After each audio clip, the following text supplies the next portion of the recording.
안녕하세요, 여러분. 저는 아이를 하나 키우고 있고 철없는 남편을 데리고 살고 있는 40대 주부입니다. 저희 남편이 철이 없다고 설명을 드렸는데 아마 답답하심이 더 크실 수도 있을 것 같네요. 하지만 지금은 변화하려고 노력 중인 사람이니까 모쪼록 너무 답답해 마시길 바랍니다. 제가 들려드릴 이야기는 시댁에 관한 이야기인데요. 참 인터넷에 시댁에 관한 무수한 이야기들이 나돌아다니지만 어떻게 매번 이렇게 새로운 일들이 생길까요? 저의 이야기는 아마 다른 곳에서는 들어본 적 없는 이야기일 것 같습니다. 제 이야기를 들으신 이후에는 속이 뻥 뚫리셨으면 좋겠습니다. 제가 나름 한성가라는 사람이라 당하고만 사는 사람은 아니거든요. 그래서 이곳에 자랑을 하고 싶은 마음도 있어서 찾아오게 되었습니다. 똑 부러진 저의 처신에 박수를 보내보면서 지금부터 제 이야기를 시작해보도록 하겠습니다. 가볍고 즐겁게 즐기면서 들어주시면 감사하겠습니다. 저는 꽤 고급진 레스토랑을 운영하고 있는 중입니다. 제 나이에 비하면 꽤 일찍 사업이 성공을 한 편인데 코스 요리를 위주로 하는 소위 말하는 파인다이닝 같은 곳이라고 생각하시면 이해하기가 쉬울 것 같습니다. 그리고 저에게는 남동생이 하나 있는데 우애가 꽤 좋은 편이고 동생이 호텔 주방에서 꽤 오랜 시간 일을 했었기 때문에 둘이서 차린 레스토랑입니다. 제 남동생은 대학을 가지 않고 특성화 고등학교를 졸업해서 고등학교 2학년 때부터 호텔 주방에서 일을 하기 시작했고요. 20살부터는 본격적으로 이 일을 했습니다. 딱 10년이라는 시간을 호텔 주방에서 일을 했고 30살이 되자마자 저와 같이 지금 운영 중인 레스토랑을 차리게 되었습니다. 투자금을 나눠서 차리긴 했는데 투자금의 70% 정도가 제 주머니에서 나오게 되었습니다. 그러니까 이 레스토랑의 실질적인 주인은 저라는 소리입니다. 저는 경영학과를 졸업하고 난 뒤에 투자회사에 들어가게 되었는데 그때 한창 오르락내리락 하며 투자의 조짐이 보였던 것이 바로 코인이라는 것이었습니다. 몇 년 전에 코인이 몇 천만 원까지 올라가고 너도 나도 눈이 돌아서 투자했던 그때 말입니다. 저는 정확하게 이야기하기는 어렵지만 코인 자체를 아주 오래전에 알게 되었고 아주 푼돈일 때 이게 정말 말처럼 미래의 화폐가 될까 싶어서 조금 사뒀습니다.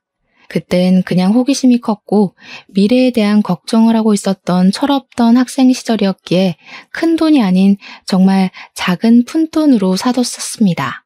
몇 년의 세월이 흐르고 전혀 오르는 기세도 없고 해서 까먹고 있었는데 어느 날 코인이라는 게 대박이 터지게 된 것입니다.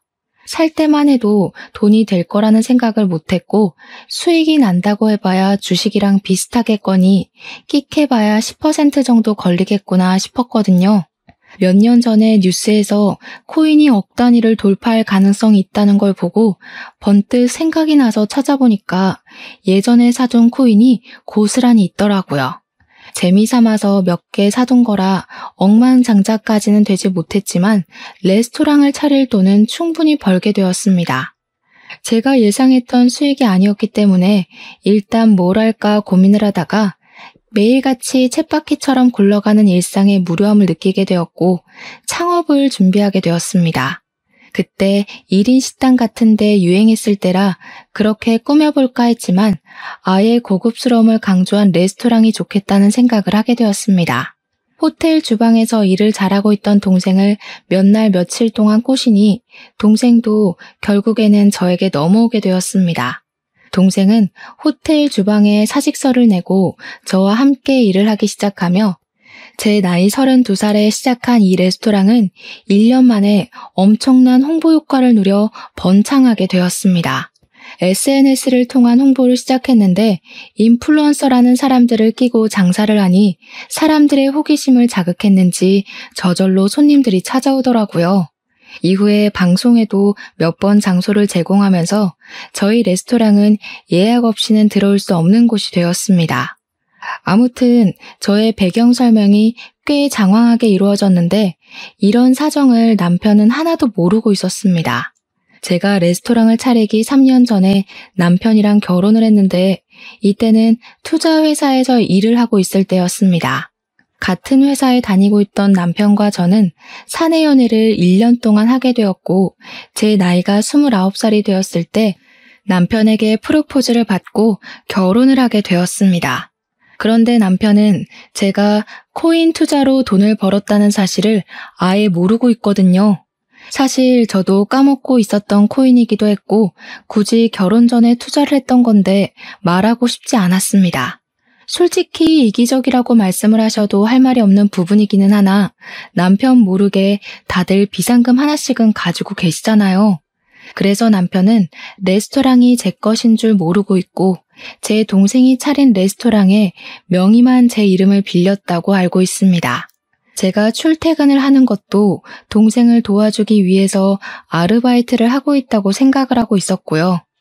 제가 이렇게 남편에게 꽁꽁 숨기게 된 계기는 저에게 아주 지독한 시어머니라는 사람이 존재하고 있기 때문이었습니다. 우리 시모는 제가 투자회사에서 일을 할 때부터 저를 별로 마음에 들어하지 않았습니다. 저에게 매번 하던 말이 여자는 자고로 남편을 내조할 줄 알아야 하는 사람이다. 집에서 뜨끈한 밥 내오고 국이 식지 않도록 내내 끓여야 하는 존재라고 생각하시는 분이었습니다. 얼마나 지긋지긋한 시집살이가 시작되었을지 상상이 가시나요? 저는 정말 스트레스로 인해 탈모가 찾아와서 대머리가 되기 일보 직전이었습니다. 투자회사 특성상 24시간 신경을 써야 할 일이 많았는데 제 업무가 하필이면 해외 주식, 선물 옵션 쪽이라 남편이 일하는 국내 주식 부서 쪽과는 근무 시간 자체가 달랐습니다. 그러니까 저한테 시모는 매번 여자가 밤에 일을 하는 게 말이 되냐면서 누가 보면 어디 주점 같은 데서 일하는 줄 알겠다고 저에게 모욕을 주시곤 했습니다. 제가 일이 더 들쑥날쑥한 만큼 당연히 월급도 제가 조금 더 높았는데 근무 시간을 따지고 보면 당연히 제가 높을 수밖에 없었습니다. 그런데 시모는 그런 부분까지도 마음에 들지 않았던 것인지 저에게 그깟 푼돈 벌어서 뭐하냐고 저에게 내조가 우선이 되어야 한다고 말을 하더라고요. 그깟 푼돈이 본인 아들이 벌어오는 돈보다 많다는 사실을 알면서도 왜 그렇게 말씀을 하시는지 모르겠습니다. 그 뒤에는 저에게 퇴사를 해라, 퇴사를 하고 나면 그 자리에 우리 아들이 들어가게 손을 좀 써봐라 하시는 게 아니겠습니까? 우리 아들이 먼저 승진을 해야 하는데 왜 네가 먼저 승진을 하냐면서 저에게 화를 내기도 하셨고요. 당연히 제가 먼저 입사를 했는데 제가 먼저 승진이 되어야죠. 남자는 군대를 가기 때문에 취업이 늦어진다면서 이래서 남자는 손해라고 저에게 따지는데 국방부에 가서 따지시라고 했죠 뭐. 아무튼 일이 너무 힘들기도 했고 남편도 저에게 임신에 관한 이야기를 꺼낼 무렵 제가 레스토랑을 오픈하겠다고 마음을 먹게 되었습니다. 그래서 저는 7년을 다닌 회사를 퇴사하고 남동생이랑 레스토랑을 차리겠다는 이야기를 남편에게 선언하듯 했습니다. 당연히 남편은 퇴직이 무슨 소리냐고 저에게 절대로 안 된다며 반대를 했고 무슨 돈이 있어서 레스토랑을 차리겠다고 하냐고 철이 없다고 했습니다. 제가 퇴직금으로 수령할 돈이 5천만 원이 조금 안 되었는데 그 돈 다 쏟아부어도 가게는커녕 간판도 못 달 것이라고 저에게 현실을 바라보라고 하더라고요. 돈을 자기한테 맡겨라, 자기가 투자를 해서 불려주겠다고 하는데 투자로만 따지면 제가 실적은 더 좋았는데 무슨 소리인 건지. 저는 남편에게 제가 알아서 잘해볼 테니까 신경 쓰지 말아라. 나도 다 계획이 있다고 말을 했더니 씩씩거리면서 그럼 자기 퇴직금도 자기 마음대로 하겠다고 하더라고요. 순간 짜증이 나서 남동생이 가게를 차리겠다고 했는데 저는 이름만 빌려주고 직원으로 일을 도와주기로 했다고 돈은 한 푼도 안 쓴다고 거짓말을 했습니다. 남편이 보는 앞에서 퇴직금으로 받은 돈을 모조리 장기적금으로 걸어버렸더니 그제야 남편이 웃으면서 진작 말을 하지 그랬어 하더라고요. 도대체 남편이 무슨 자격으로 제 돈을 가지고 이래라 저래라인 건지 모르겠지만 저도 남편의 퇴직금을 건드릴 생각이 없었거든요. 아무튼 코인 투자로 몇 억 벌었다는 사실을 말이라도 했으면 난리가 났을 것 같더라고요. 비밀로 하길 참 잘했죠 뭐. 그 이후에 레스토랑 준비하고 자리 잡고 저희 부부도 결혼한 지 4년 차에 접어들게 되었는데 한 가지 문제가 있었습니다. 바로 저희 부부 사이에 아이가 들어서질 않는다는 것이었습니다. 제 나이가 33살이라 저도 조바심이 나기 시작했거든요. 딱히 피임을 하는 것도 아닌데 아이 소식이 없어서 제가 스트레스를 받자 남동생이 오히려 저를 위로해 주더라고요. 다 때가 되면 찾아오는 거라더라. 조바심을 가지지 말라고요. 제가 남동생과 우애가 좋은 이유가 이런 데서 나오는 거죠. 레스토랑이 자리를 잡을 때까지 또 제가 고생을 엄청나게 하긴 했습니다. 쉽게 된 것처럼 설명했지만 속사정에 들어가면 밑도 끝도 없는 것이지 않겠습니까? 물론 초반에는 손님이 없어서 썩어가는 식재료에 돈이 아까워서 눈물을 흘리곤 했었습니다. 그런데 장사가 잘 된 이후에는 정말 예상치도 못했던 복병이 끼어들게 하는 바람에 다른 의미로 눈물을 삼키게 되었습니다. 남편에게는 정말 이름도 말하기 싫은 치가 떨리는 4살이 어린 여동생이 하나 있었습니다. 그러니까 저한테는 신우가 되는 사람입니다. 그런데 우리 신우가 참 개뿔도 가진 게 없으면서 허세란 허세는 어마어마한 계집애가 아니겠습니까? 백화점 명품관에서 일을 하고 있었는데 본인이 명품이라고 착각을 하는 부류의 사람이었습니다.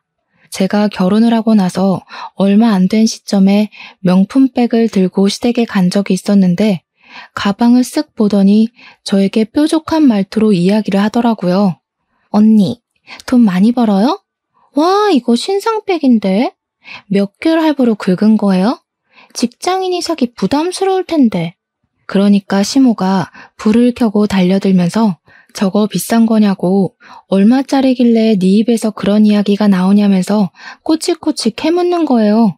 신우가 뭔가 잘 걸렸다 하는 얼굴로 시모한테 저 가방 600만 원짜리 가방이라면서 신상백이라며 저를 보면서 이야기를 하더라고요. 그러니 시모가 완전히 개거품을 물고는 지금 우리 아들 돈으로 그런 사치를 하고 있냐고 내조를 하랬더니 쓸데없는 데에 돈을 쓴다고 화를 내시더라고요. 저도 이런 일로 실랑이를 벌이는 게 싫었고 2번 다시 일어나지 말라는 법은 없으니까 한 번에 확실하게 말을 하는 게 좋겠다 싶었습니다. 이거 제가 번 돈으로 산 거예요. 상여금 들어와서 하나 산 건데 제가 허락을 받고 가방을 사야 할 나이는 아니잖아요. 와, 언니, 상여금이라는 게 그렇게 많이 들어와요? 이럴 줄 알았으면 나도 오빠 따라서 투자회사에 취직할 걸 그랬다. 그 말에 목구멍 끝까지 돌대가리는 못 들어온다고 말을 하고 싶었지만 그러면 몇 안 남은 머리털까지 뽑힐 것 같아서 꾹 참았습니다. 그냥 신우가 금방 포기할 걸 알고 있었기에 지금이라도 늦지 않았으니 취업 준비 한번 해보라고 이야기를 했습니다. 근데 시모 눈에는 제 상여금이니 뭐니 그런 이야기가 하나도 귀에 들어오지 않았었나 봐요. 저한테만 난리를 치시더라고요. 그 돈이면 우리 가족이 3달은 먹고 살 수 있을 돈인데 어쩜 그렇게 개념 없이 돈을 막 쓸 수 있냐고 그러다가 집까지 다 말아먹겠다고 하시는 겁니다. 아니, 제가 여유 있어서 산 가방이고 매번 사는 것도 아니고 1년에 한 개 살까 말까 한 가방인데 왜 뭐라고 하는지 이해가 가질 않더라니까요. 남편한테 사달라고 해서 겨우겨우 얻어낸 것도 아니고 내 돈으로 산 가방인데 말이죠. 그 다음부터는 그 가방은 얼마냐, 어디서 샀냐, 무슨 돈으로 샀냐 물어보면 그냥 아빠가 사주신 가방이에요 하고 넘어갔습니다. 레스토랑이 연신 장사가 잘 되고 방송에도 슬쩍슬쩍 나오기 시작하자 시모가 점점 더 불만을 표출하기 시작했습니다. 저한테 얼마 버냐고 대놓고 물어보시길래 저는 애 둘러서 벌만큼 번다고 이야기를 했습니다. 버는 금액 말하면 돈 내놓으라고 닥달하실 것 같았거든요. 그런데 레스토랑 특성상 주말이고 명절이고 없이 예약을 받아서 일을 하지 않겠습니까? 제가 명절 당일 딱 하루만 일을 쉬었는데 남편이 시댁 가봐야 시모가 잔소리만 하고 저랑 싸움이 꼭 나니까 자기도 시댁에 가기가 싫은 거죠. 은근히 제 핑계를 대면서 오전에만 시댁에 들렸다가 오후에는 친정에 가봐야 한다고 나와서 저희 집으로 갔거든요. 시무는 그게 너무나도 서운했고 탓할 곳이 필요했는데 제가 레스토랑을 차린 이후부터 명절 당일만 방문을 했으니 제 탓이라고 생각을 하신 겁니다. 저한테 네가 벌어봐야 얼마나 번다고 그렇게 소처럼 일을 하냐, 언제는 그만두라던 투자회사에 남아있지 그랬냐 하시는데 짜증이 났죠.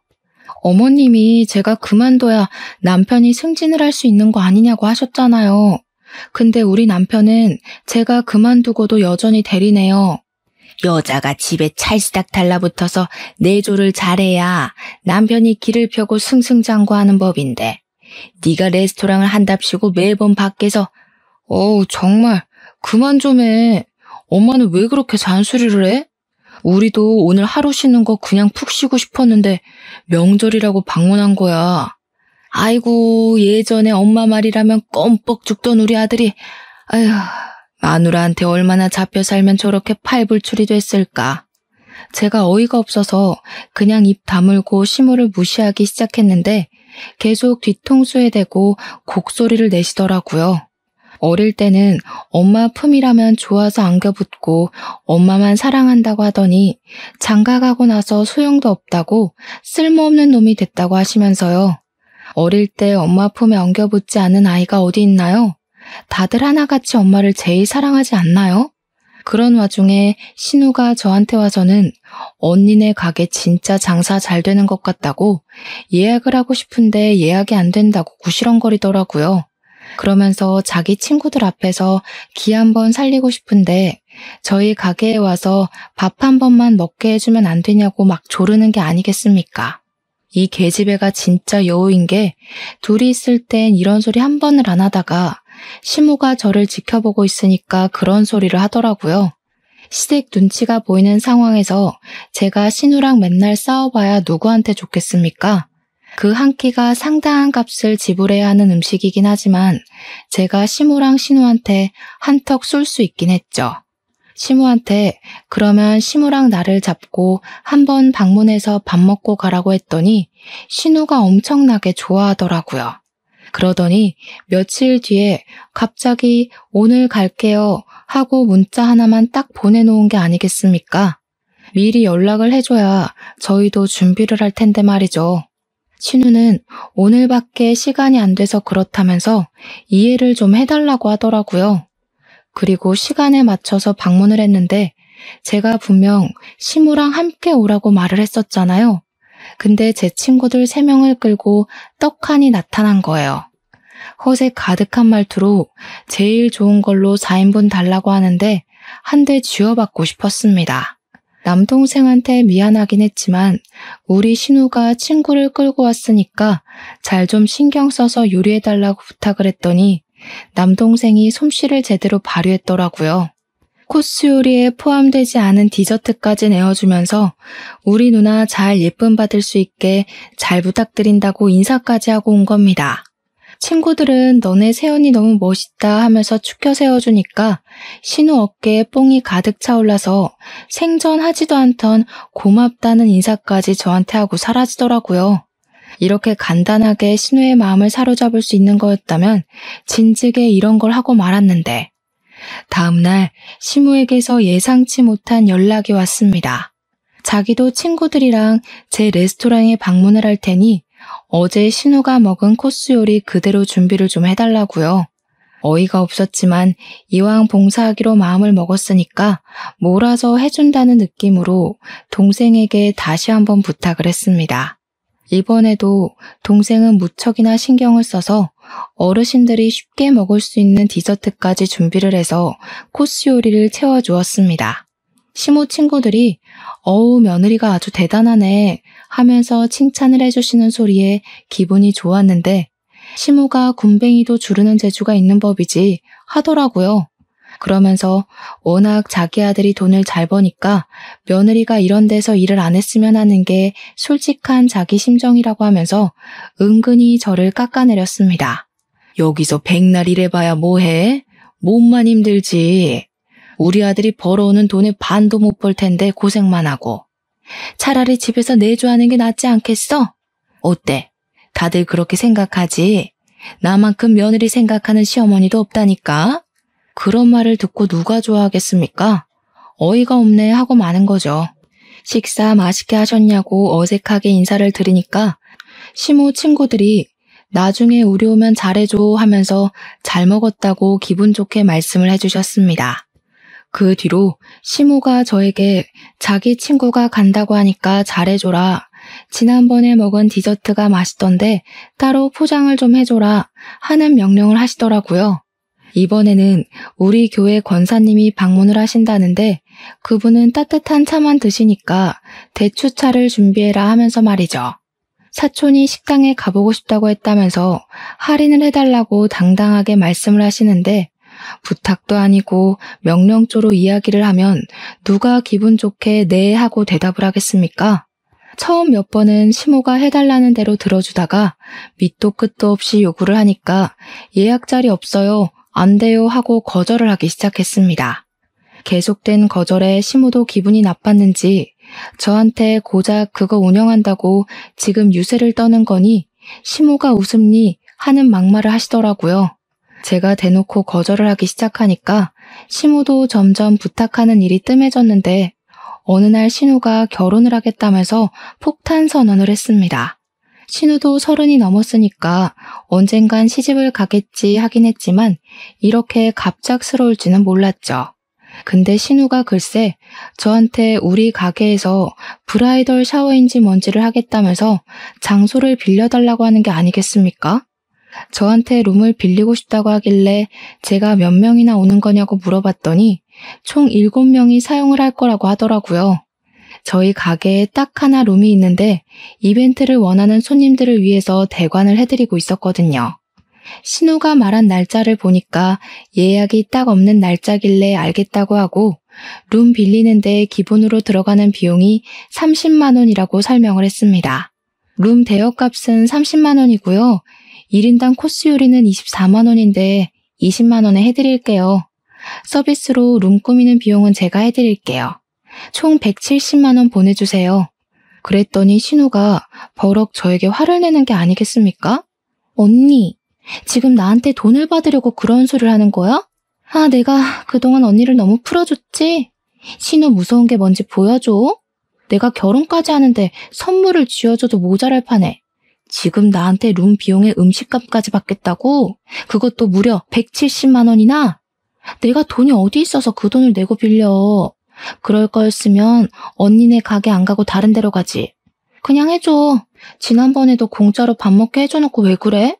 그래도 양심은 있으니까 룸 빌리는 비용 30만 원은 낼게. 구구절절 돈 없다는 소리를 뭘 그렇게 열심히 화를 내면서 말을 하는지 세상에 공짜가 어디 있나요? 그리고 호의도 제가 해주고 싶어서 해줘야 호의죠. 저는 뭐 땅을 파서 장사하는 사람이냐고 공짜로는 안 된다고 그 가게 내 가게 아니라 동생 가게라고 이야기를 했더니 신우가 한풀 죽긴 하더라고요. 그래도 170만 원 내고 브라이덜 샤워를 할 수는 없었는지 제 동생한테 잘 좀 이야기를 해달라고 사돈 처녀가 결혼하는데 그 정도 인심을 쓸 수 있지 않겠니요. 제가 너무 피곤해서 동생한테 물어보긴 하겠지만 아마도 동생도 거절할 것 같다고 그렇게 쉽게 턱턱 해드릴 수 있는 게 아니라고 했습니다. 혹시 모르니까 꼭 다른 가게도 알아보시라고 이야기를 하고 집으로 왔는데 신우가 남편에게도 말을 해서 졸랐나 보더라고요. 남편이 어색하게 왔어? 할 말이 있는데 하길래 느낌이 딱 와서 남편의 입을 확 막아버렸습니다. 그게 여보, 말하지 마. 신우가 나한테 무리한 거 요구하는 거 맞고 내가 그거 해줄 의무도 당연히 없는 거 알지? 나는 뭐 땅 파서 장사해? 나 월급 얼마 안 된다고 무시하는 것도 기분이 나쁜데 내가 왜 공짜로 신우 브라이덜 샤워인지 뭔지를 해줘야 하는 거야. 평소에 신우가 나한테 어떻게 했는지 당신도 알고 있지? 나 절대로 그 부탁 못 들어주니까 그런 줄 알아. 비용이 무려 170만 원이야, 170만 원. 170만 원이라는 소리에 남편도 기가 확 죽었는지 바로 신우한테 전화해서는 안 되겠다고 이야기를 하더라고요. 모지리처럼 쩔쩔매면서 이야기를 하는데 얼마나 철이 없고 바보 같아 보이든지 하고 싶은 말은 많았지만 하지 않았습니다. 결국 신우도 조르고 조르다가 남편이 안 될 것 같다고만 이야기를 하자 언성이 높아지기 시작했고 둘이 싸움을 하더라고요. 서로 네가 잘났니 내가 잘났니 하는데 유치해 죽겠고 결국에 신우는 그럭저럭한 호텔을 빌려서 브라이덜 샤워를 했더라고요. 그리고 신우가 결혼을 했고 그 이후에는 조용했습니다. 제가 명절 이외에는 시댁에 방문을 하지 않았고 일이 바쁘다는 핑계를 댔거든요. 남편은 자기 일이 조금 수월해지고 저도 안정을 찾게 되자 슬슬 아이를 가지자고 해서 준비를 하게 되었는데 3개월 만에 임신을 하게 되어서 경사가 났다고 난리가 났습니다. 동생은 저에게 이제 임신도 했으니까 일은 본인에게 맡겨두고 설렁설렁 하라고 배려를 해주었습니다. 장사가 워낙 잘 되어가니까 직원을 더 뽑으면 된다고 걱정하지 말라고 하더라고요. 어차피 가게의 제일 큰 투자자는 저였고 제가 굳이 가게에 나가지 않아도 월급은 들어오게 되어 있었으니까요. 남편에게는 동생이 육아휴직을 주기로 했다는 핑계를 대면서 가게에 나가지 않고 버티고 있었습니다. 제가 임신 7개월이 되었을 때 임신을 하면서 살이 많이 찌기도 했고 체질이 잘 붙는 체질이라 그런지 온몸이 퉁퉁 부어서 너무 힘든 하루하루를 보내고 있었습니다. 살이 급격하게 찌니까 허리도 너무 아프고 기침을 할 때마다 갈비뼈가 부서지는 느낌이 나서 정말 힘들어 죽는 줄 알았습니다. 그런데 신우가 갑자기 저희 집에 찾아온 게 아니겠습니까? 그것도 무려 캐리어를 들고 말입니다.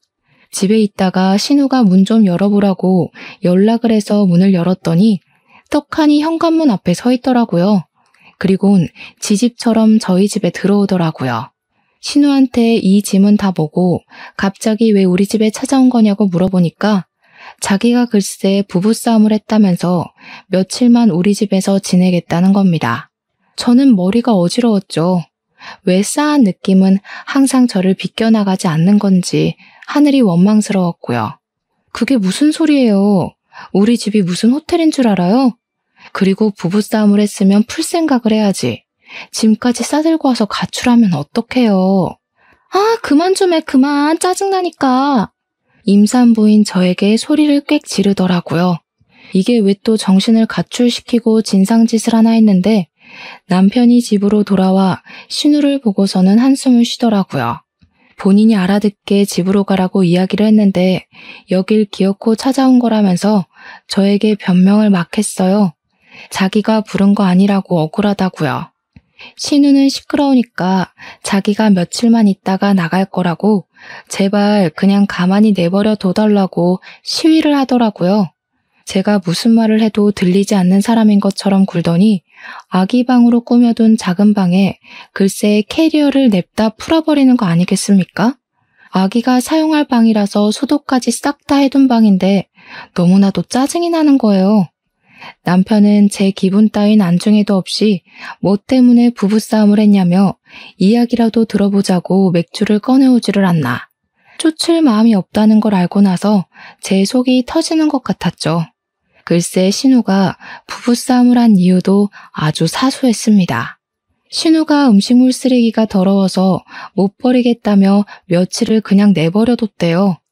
한여름에 음식물 쓰레기를 집에 방치했으니까 파리가 꼬였고요. 우리 신우의 위생 개념이 정말 말도 안 되게 없는 거죠, 그냥. 파리가 웽웽 꼬이는데 음식물 쓰레기 처리는 안 하고 빨래도 제대로 안 해서 쉰내가 나고 그러니까 심해부가 난리가 난 겁니다. 거기다가 신우가 결혼을 하자마자 그놈의 내조를 하겠다면서 명품관 일도 그만둬서 백수로 지내고 있거든요. 이딴 식으로 할 거면 돈을 벌어오든가 아니면 집을 나가던가 둘 중 하나 하라고 소리를 쳐서 집을 나온 거라고 당당하게 이야기를 하더라고요. 남편이랑 둘이 맥주 마시면서 저한테 마른 안주 없냐고 진짜 주둥이를 한 대 때리고 싶었습니다. 임신 7개월인 올케한테 그런 거 시키고 싶냐고 했더니 자기가 너무 우울해서 그런다며 울먹였어요. 그래서 그냥 마른 안주 꺼내주고는 내일은 집에 가라고 했습니다. 도대체 술을 얼마나 마신 건지 저는 피곤해서 먼저 자고 아침에 일어났는데 집이 난장판이 되어 있더라고요. 정리도 하나도 안 해놓은 상태에서 남편은 거실 소파에서 자고 있고 신우는 아기 방에 깔아둔 토퍼에서 자고 있더라고요. 너무너무 화가 났습니다. 그 토퍼가 진짜 비싼 거고 세탁도 다 한 거고 아기 눕히려고 저도 한 번도 누워본 적 없는 토퍼였거든요. 짜증나는 마음에 둘 다 깨웠는데 눈 뜨자마자 한다는 소리가 해장국 끓였냐고 헛소리를 하는 거 있죠? 화가 머리끝까지 나서 신우 보고 당장 짐 싸서 집으로 가라고 축객령을 내렸습니다. 그러자 신우가 저보고 매정하다면서 심해부가 자기한테 사과를 할 때까지 절대로 안 돌아가겠다고 하더니 철판을 깔고 우리 집에 눌러붙은 겁니다. 이 계집애가 진짜 보자 하니까 하루에 수건을 5장씩 쓰는 게 아니겠습니까? 우리 집 수건을 제가 넉넉하게 두는 편이라 16장씩 두고 쓰는데 둘이 쓰면 일주일을 쓰거든요. 근데 이틀 만에 수건이 부족하더라고요. 배가 나와서 움직이기도 힘든데 집안일이 2배가 되니까 제가 도저히 못 견디겠기에 심해부에게 전화를 걸었습니다. 신우 당장 데려가라고. 우리 집에서 먹고 자고 하는데 임신해서 손 하나 까딱하기도 힘들어 죽겠는데 신우가 집을 난장판 만들고 있다고 했습니다. 그러니 한숨 푹 쉬면서 죄송하다고 퇴근하고 바로 오겠다고 하더라고요. 심해부가 퇴근하고 와서 신우 보고 화를 내면서 당장 짐 싸라고 하는데 신우는 그게 심해부가 자기한테 사과하라고 온 거라고 생각하고 사과하라며 강짜를 부리더라고요. 심해부가 부글부글 끓는 게 눈에 보였습니다. 여기서 민폐 끼치지 말고 시댁으로 가라면서 심해부가 이혼하자고 하더라고요. 저랑 남편은 깜짝 놀랐죠. 신우가 황급히 심해부를 쫓아서 나가고 저는 비번부터 바꿔버렸습니다. 심해부가 강경하게 이혼을 하자고 했는지 신우가 울면서 시무한테 집안일 좀 알려달라고 매달리고 그랬대요. 남편이 저한테 꼭 이렇게까지 일을 벌였어야 했냐고 하면서 왜 심해부한테 연락을 해서 일을 크게 만드냐고 신우가 저 때문에 이혼하게 생겼다고 제 탓을 하더라고요. 시무도 똑같이 이야기를 하는데 사건의 발달은 신우가 음식물 쓰레기를 치우지 않아서 생긴 일인데요. 그렇게 며칠을 잔소리를 듣고 무시를 하고 지내고 있었는데 갑자기 남동생에게서 연락이 왔습니다. 신우가 가게에 룸을 예약했다고 하면서 룸비 예약금 30만 원까지 입금을 했다는 게 아니겠습니까? 제가 가게에 출근을 하지 않는 상태였으니까 남동생에게 돈 똑바로 받으라고 이야기를 했더니 알겠다고 했습니다. 그런데 30분쯤 뒤에 남동생에게서 다시 전화가 와서는 우리 신우가 글쎄 가게에서 제일 비싼 술을 가지고 오라고 했다는 겁니다. 저희 가게는 메뉴가 코스로 이루어져 있고 고급스러운 단품 메뉴들이 많아서 술도 정말 값이 장난 아니거든요. 정말 비싼 건데 1,000만 원대 가격으로 이루어진 술도 있고 몇백만 원짜리 술도 있고요. 순간 먹고 튀려고 하려는 건가 하는 생각이 들어서 남동생에게 말을 했습니다. 신우 돈 하나도 없어. 그러니까 비싼 술 줬다가 망하는 수가 있다. 말을 하는데 뒤에서 신우가 술 가지고 오라고 비싼 술 달라고 하면서 고함을 치는 게 아니겠습니까? 저도 적당히는 혼내줘야겠다 싶어서 남동생에게 150만 원짜리 와인이나 가져다 주라고 했습니다. 4명이서 갔다고 했으니 나눠서 그 정도는 감당할 수 있겠지 생각했거든요. 그리고 딱 2시간이 지났는데 남동생에게 다시 전화가 걸려오는 게 아니겠습니까? 쎄한 기분이 들었습니다. 누나, 사돈이 누나 때문에 이혼하게 생겼다면서 이 술값이며 밥값이며 전부 누나가 낼 거라고 하는데 자기 돈 없대. 그 순간 진짜 머리를 해머라 한 대 맞은 듯한 기분이 들더라고요. 그게 무슨 소리야? 내가 자기들 처먹은 돈을 왜 대신 내줘? 남동생이 말하길 제가 낼 거라면서 막무가내로 군다고 작정을 하고 온 건지 아예 지갑도 안 들고 몸만 덜렁와서 술을 잔뜩 마셨다는 겁니다. 너무 열이 받아서 가게로 가겠다고 말을 하고 옷을 주섬주섬 입고 있으니까 남편이 저한테 어디 가냐고 물어보길래 가게에 좀 가본다고 말을 했습니다. 그랬더니 남편이 저에게 그러더군요. 오늘 동생이 자기네 가게에 간다고 하던데? 나한테 자기 이름 대고 먹어도 되냐고 물어보길래 그냥 그러라고 했어. 매번 그랬잖아. 당신이 뭔데 내 허락도 없이 내 업장에서 무전 취식하는 거 허락해줘? 뭐? 내가 뭐긴 뭐야, 당신 남편이지. 아니 그게 남편한테 할 소리야? 그러니까 당신 말만 들으면 신우가 와서 돈 한 푼 안 내고 공짜로 밥 먹고 갈 거라는 걸 알고 있었다는 이야기잖아. 가족끼리 무전 취식이 무슨 소리야 정말. 지금 이혼 때문에 속 시끄러운 애한테 그 정도 서비스는 해줄 수도 있잖아. 그거 해봐야 얼마나 한다고. 진짜 너무한 거 아니냐? 코스 요리 4인분일 텐데 별로 되지도 않는 걸로 그냥 한번 서비스 해주고 생색내고 하면 될 걸 가지고. 그래? 그 얼마 되지도 않는 거 당신 돈으로 결제하자 그럼. 그랬더니 돈 없다고 말하기도 민망하고 자존심이 상한 건지 뭔지 남편이 자기 동생 밥 한 번 못 사주겠냐고 흔쾌히 카드를 내밀더라고요. 저한테 바가지 긁을 생각하지 말고 정확하게 먹은 금액만큼만 계산하고 오라고 하길래 걱정하지 말라고 영수증까지 끊어주겠다고 하고는 가게에 달려갔습니다. 저녁 시간이라 그런지 택시를 타고 아주 금방 도착하더라고요. 그런데 쩔쩔매는 남동생에게 다가가니까 글쎄 신우가 시켜 먹은 와인이 한 병이 아니라 무려 3병이나 되는 게 아니겠습니까? 이 비싼 와인을 3병이나 처먹고 뻔뻔하게 무전 취식을 하려고 했다니 제 속이 뒤집어지더라고요. 무슨 2시간 만에 술을 이렇게나 마신 건지. 신우는 얼굴이 새빨갛게 변해서는 저도 못 알아보고 널브러져 있었고요. 신우 친구들도 별반 다르지 않은 모습이었습니다. 룸에서 이런 추태를 벌였기에 망정이지 홀에 있었으면 블랙리스트에 올라가고도 남을 모습이었습니다.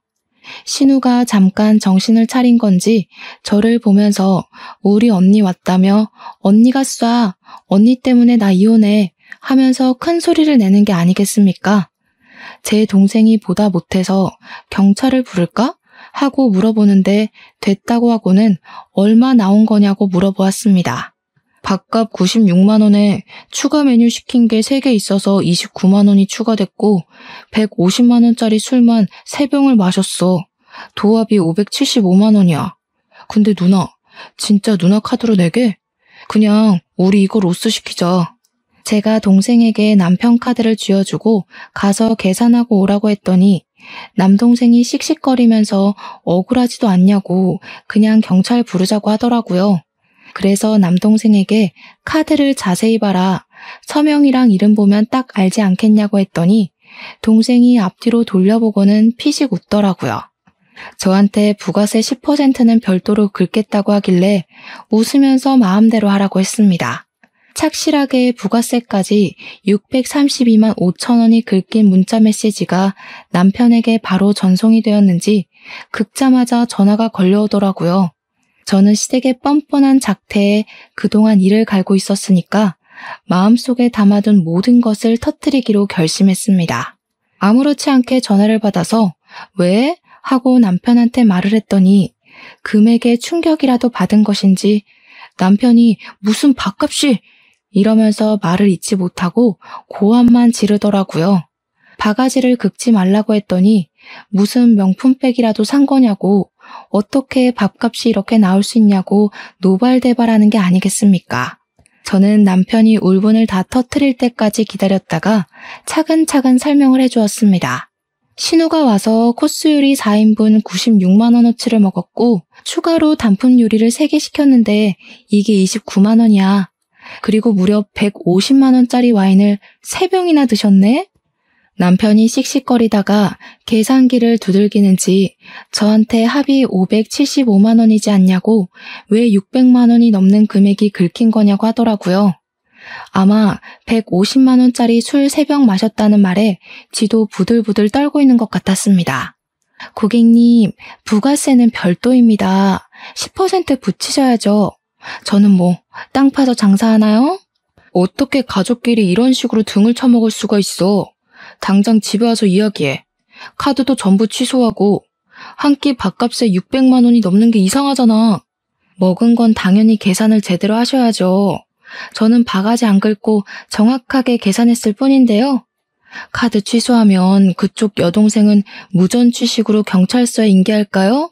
그리고 전화를 끊어버리고 휴대폰 전화도 꺼버렸습니다.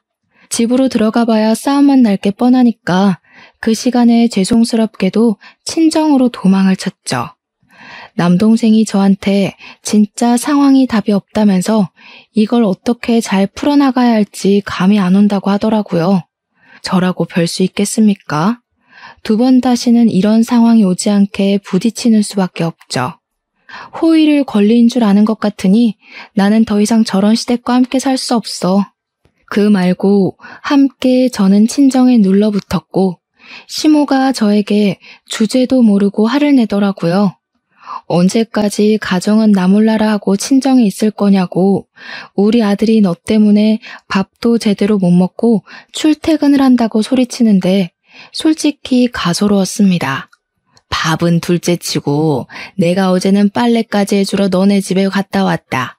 너 정말 이혼당하고 싶어서 그러니? 이제는 너까지 이혼시켜야 속이 시원하겠어? 쥐꼬리만큼 벌어서 앞으로 어떻게 살게? 홀몸도 아니고 애까지 있으면서 여자 혼자 아이 낳아 키우면서 사는 게 쉬운 줄 알지? 그거 어려운 일이야. 네네, 잘 알겠고요. 혼자서 한번 해보고 말해드릴게요. 어려운지 쉬운지. 그 인간 반품하겠습니다. 그리고 바로 이혼 소장을 남편에게 보내버렸더니 그제야 덜컥한 건지 바로 친정으로 달려와서 무릎부터 꿇고 빌더라고요. 자기가 미쳤었던 것 같다면서 2번 다시는 시댁 편을 들지 않겠다. 명절에도 시댁에 가지 말자. 시댁 일에 불편한 거 만들지 않겠다고 빌었습니다. 저희 부모님께도 각서라도 쓰겠다면서 이혼은 죽어도 안 된다고 제 마음 좀 돌려달라고 부탁을 하더라고요. 진짜 잘못했다고 시누고 시무고 얼굴도 안 보게 살게 해주겠다면서 집에도 못 오게 하고 잔소리도 못하게 하겠대요. 아이처럼 엉엉 울면서 자기가 다 잘못했다고 제발 이혼은 안 된다고 비는데 참 마음이 그렇더라고요. 남편이 짜증나긴 했지만 그래도 사랑하는 사람이었고 저도 아이를 혼자 낳아서 키운다는 게 무서웠거든요. 저희 부모님도 이쯤 하면 됐다고 용서해 주라고 했고요. 그래서 결국 부모님이 보는 앞에서 각서를 썼고 이혼 서류는 파기하기로 했습니다. 그 뒤로 저는 무사히 출산을 잘했고요. 시누고 시무고 전부 저랑은 연락을 하지 않고 지내고 있습니다. 남편을 통해서만 나를 전하는 정도? 해가 지날수록 나날이 크는 아이를 보고 싶어서 죽으려고 하는데 제가 사과를 안 받아주겠다고 못 박았거든요. 덕분에 저는 시댁 간섭 없어서 편하고 갑질하면서 사는 재미까지 보고 있습니다. 남편도 제 말이라면 죽는 신용까지 하고요. 앞으로도 이렇게 오래오래 재미나게 살고 싶은 마음뿐입니다. 여러분들도 저처럼 속 시원하게 복수 한번 해주시고 을이 아닌 갑으로 사셨으면 좋겠습니다. 지금까지 제 속 시원한 이야기 들어주셔서 정말로 감사합니다.